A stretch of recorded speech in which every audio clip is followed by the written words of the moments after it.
Everyone, welcome to Tech with T. In this video I am going to show you how to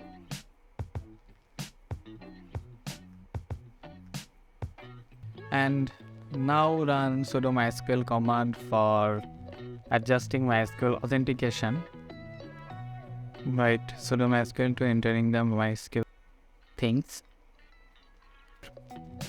and it show us to it will affect the row. Now flash privilege to adjust everything, and after the flash privilege command we can exit the MySQL.